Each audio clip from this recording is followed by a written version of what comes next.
ఆంధ్రప్రదేశ్లో మంత్రివర్గ కూర్పులో నారా లోకేష్ గారి ముద్ర స్పష్టంగా కనిపిస్తూ ఉంది.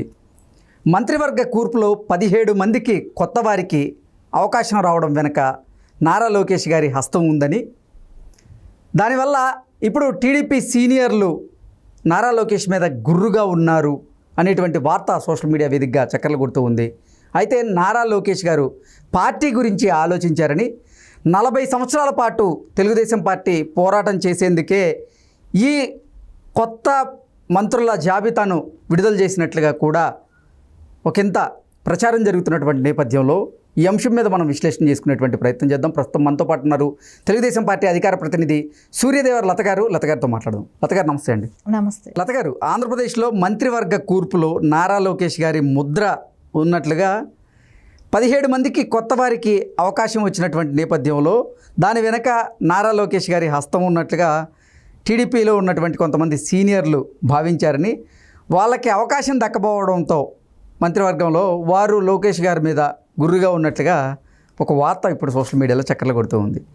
కొంతమంది ఏమో నారా లోకేష్ గారికి సపోర్ట్ చేస్తూ తెలుగుదేశం పార్టీ మరో 40 ఏళ్ల పాటు పోరాటం చేయడానికి ఈ మంత్రివర్గ జాబితా అనేది బాగుంది అంటూ కూడా ఆయన మీద ప్రశంసలు కురిపిస్తున్నట్లుగా కొన్ని వార్తలు వస్తూ ఉన్నాయి. అసలు ఏంటి ఈ మంత్రివర్గ కూర్పు మీద మీ విశ్లేషణ ఏంటి? అంటే ఇప్పుడు వాళ్ళ ఉద్దేశం ఏంటంటే, ఇప్పుడు తిప్పి ఏదైనా నారా లోకేష్ గారి మీద రుద్దటానికి ట్రై చేస్తున్నట్టు అనిపిస్తుంది. అంటే సోషల్ మీడియా అంటే ఎవరండి? పడని వాళ్ళు వేరే పార్టీని విమర్శించడమే కదా. సో అది ఎప్పుడు అపోజిషన్ అనేది ఉంటుంది కాబట్టి, సో ఇప్పుడు అపోజిషన్ మాకు పార్టీల పరంగా లేదు కాబట్టి, ఇంకా పడని వ్యక్తులు ఎవరైనా సోషల్ మీడియా తీసుకొని వేదికగా తీసుకొని విమర్శించడం చేస్తుంటారు. సో దీనిలో ఇది మంత్రివర్గ విస్తరణలో బాబు గారి నిర్ణయాలే కానీ లోకేష్ గారి నిర్ణయాలేమీ కాదు. ఇక్కడ లోకేష్ గారు కూడా ఒక మంత్రి, అంతేగాని లోకేష్ గారు చెప్పినట్టు చేయడం అనేది ఏమీ లేదండి. బాబు గారు తీసుకునే నిర్ణయాలే అక్కడ ఫైనల్ అవుతాయి. సో కావాలనే లోకేష్ గారి మీద నిందలు వేయటం, మాట్లాడటం ఇలాంటివి చేస్తున్నారు. కానీ అంటే ఇప్పుడు ఏదైనా కొడుకు కాబట్టి, లోకేష్ గారు నారా చంద్రబాబు నాయుడు గారు కొడుకు కాబట్టి అలాంటి ఇది ఆయన మీద అలాంటి ప్రెషర్సే పెట్టడం, అలాంటి మాటలు మాట్లాడటం జరుగుతుంది. కానీ ఎప్పుడూ కూడా బాబు గారి డెసిషనే ఫైనల్ డెసిషన్ పార్టీలో. సో బాబు గారు తీసుకున్న నిర్ణయానికి అందరూ కట్టుబడి ఉంటారు. ఈవెన్ లోకేష్ గారైనా కూడా అంతే కదా.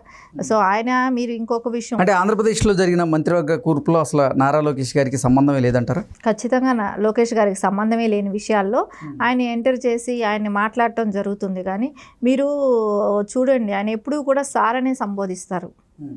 అంటే ప్రొఫెషనల్గా ఉన్నప్పుడు ఎక్కడైనా కూడా సార్ అనే సంబోధిస్తారు. నాన్నను తండ్రిగా ఆయన చనువు కూడా తీసుకోరు. సో అది ప్రొఫెషనల్గా వాళ్ళ పని మీద ఫోకస్ కోసం అలాగే ఆయన బిహేవ్ చేసేటప్పుడు, సో ఈ మంత్రి వీళ్ళని పెట్టండి వాళ్ళని పెట్టండి అనే డెసిషన్ వచ్చి ఎప్పుడు ఏంటంటే ఒకటి అండి, ఇక్కడ ఆలోచించాలి, బాబు గారి అనుభవం ఉంది ఇక్కడ. సో ఆయనకి తెలుసు ఎవరికి ఎలాంటివి చేయాలి, ఏం చేయాలి అనేది. సో ఆయన గతంలో నుంచి కూడా చెప్తున్నారు కదా, యువతకు అవకాశాలు ఇస్తాను అని. ఎమ్మెల్యేలు కూడా వాళ్ళని ఎక్కువ మంది చేస్తానని కూడా చెప్పారు, ఎక్కువ సీట్లు ఇస్తానని చెప్పారు. అదేలాగా ఇచ్చారు యువతకి. సో వాళ్ళని ఎమ్మెల్యేలను చేశారు, మినిస్టర్స్ని కూడా చేశారు. ఆయన ఎప్పుడు యువతకి ప్రోత్సాహం ఇచ్చే లీడర్ అయినప్పుడు ఖచ్చితంగా మినిస్టర్స్ కొన్ని ఎక్కువే పోవచ్చు. సో దానికి ఏంటంటే లోకేష్ గారికి ముడిపెట్టడం అనేది కరెక్ట్ అయిన విషయం కాదు. సో ఇవన్నీ అపోజిషన్ వాళ్ళు చేసే ఇదే అవ్వచ్చు. కానీ ఈసారి మంత్రివర్గ కూర్పులో 17 మందికి కొత్త వారికి అవకాశాలు దక్కాయి. కొంతమంది సీనియర్ల ఎవరైతే ఉన్నారో టీడీపీలో వాళ్ళకి మంత్రివర్గంలో అవకాశం దక్కకపోవడంతో వాళ్ళందరూ నిరాశలో ఉన్నారు అనేటువంటి వార్తలు కూడా ఇప్పుడు బయటకు వస్తూ ఉన్నాయి. దీని మీద ఏమంటారు? ఇప్పుడు మీరు ఒక విషయం తీసుకోండి. ఇప్పుడు జనసేన తీసుకుంటే, జనసేనలో ఒక మంత్రిగా చేసిన వాళ్ళు ఎవరున్నారు? నాదెళ్ల మనోహర్ గారు తప్ప ఇంకెవరు దానిలో ఎమ్మెల్యేలుగా చేసిన వాళ్ళు గతంలో ఒకళ్ళిద్దరు ఉండొచ్చేమో. కానీ మిగతా అంతా మినిస్టర్లుగా తీసుకున్న వాళ్ళంతా కొత్త వాళ్ళే వస్తారు. వాళ్ళేం పాత వాళ్ళు కాదు కదా. ఒక అనుభవం ఉన్నది ఆయనకు ఒక్కళ్ళకి. అంటే నేను అడుగుతుంది తెలుగుదేశం పార్టీ గురించి. అంటే ఆ కూటమి మొత్తం కలిపియే కదా. ఇప్పుడు అందరూ మినిస్టర్స్ని కలిపితే ఎక్కువ మందికి వచ్చిందనే అవకాశాలు వచ్చాయి అనేది చెప్తారు కొత్త వాళ్ళకి. సో తెలుగుదేశంలో కూడా అంతే కదా.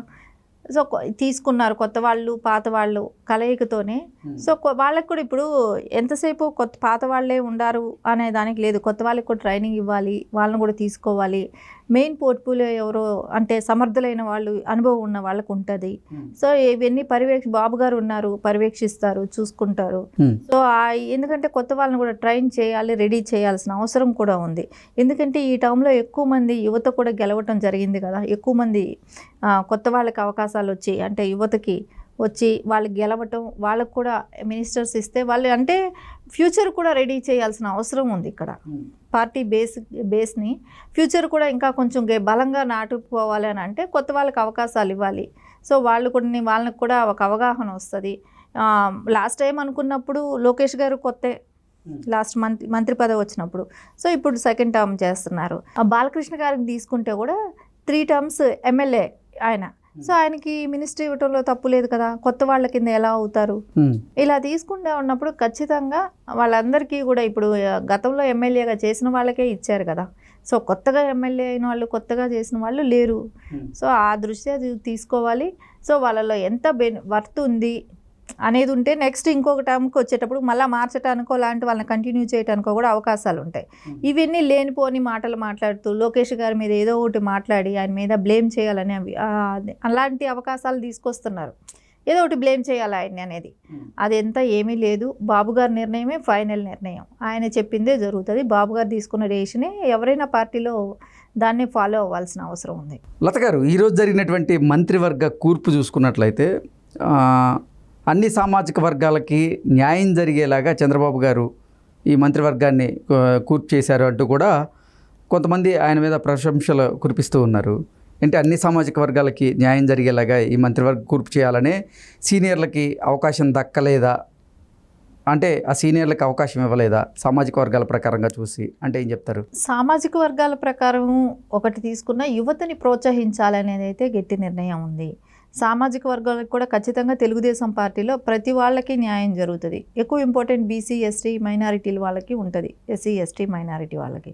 సో వాళ్ళకందరికీ కూడా వాళ్ళకి ఎంతమందికి మినిస్టర్స్ ఇవ్వచ్చు ఏముంది, వాళ్ళల్లో వర్త్ క్యాండిడేట్స్ కానివ్వండి, గతంలో వాళ్ళు ఎమ్మెల్యేలుగా గెలిచిన వాళ్ళు అంటే గతంలో కొన్ని సంవత్సరాలు 2-3 టర్మ్లు గెలిచిన వాళ్ళు ఉంటారు. సో వీళ్ళందరినీ దృష్టిలో పెట్టుకునే చేస్తారు కదా. ఆ విధంగానే చంద్రబాబు నాయుడు గారు ఆయన పక్కా ప్రణాళికలతోనే అంటే ఏ కుల వాళ్ళను కూడా మొత్తం న్యాయం జరగాలి, సామాజిక పరంగా కూడా అందరికీ న్యాయం జరగాలి, ఎవరు సామాజిక పరంగా వాళ్ళకి న్యాయం జరగాలనే ఆయన ఆలోచన విధానమే ఈరోజు ఈ కూర్పు జరిగింది. అందరూ కూడా దీనిలో హ్యాపీగానే ఉన్నారు. ఎవరు మాకు జరగలేదు, మాకు అన్యాయం జరిగిందనే వాళ్ళు ఎవరు లేరు. ఓకే, అంటే సీనియర్లు ఎవరు నిరాశతో లేరంటారా?